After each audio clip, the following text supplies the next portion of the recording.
મિત્રો નમસ્કાર।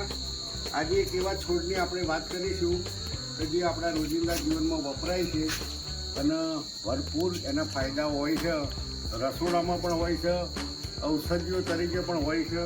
તો આ એક અજમાનો છોડ છે, એના શું શું ફાયદા છે હું તમને વિગતવાર જણાવું તો રીતે તો આ જે અજમાનો છોડ છે એ ઓક્ટોબર અને નવેમ્બર મહિનામાં વાવવામાં આવે છે, પણ ઉનાળામાં તેને વધારે માફક હવામાન આવે છે। તો આ અજમાનો છોડ છે, ઓછું પાણી હોય તો પણ ચાલે છે। આનો ઉપયોગ મસાલા તરીકે તો થાય જ છે, પણ તેનો ઉપયોગ ઔષધિઓ તરીકે પણ વધારે પ્રમાણમાં જોવા મળે છે।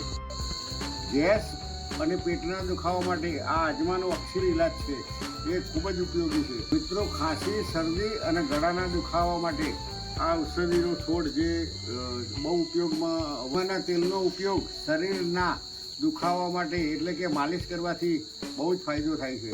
રસોઈમાં અજમાનો સ્વાદ ખરેખર ખૂબ જ ફાયદાકારક અને હોય છે અને પાચન શક્તિમાં ખૂબ જ મદદ કરે છે। તો આ હતી અજમાના છોડ વિશેની માહિતી। તમારે બીજા કયા છોડ વિશેની માહિતી જોવા એ કોમેન્ટ બોક્સમાં જણાવજો, તો બીજી એક ઔષધિ, એક નવો છોડ લઈને તમારી સમક્ષ હાજર થઈ જઈશ।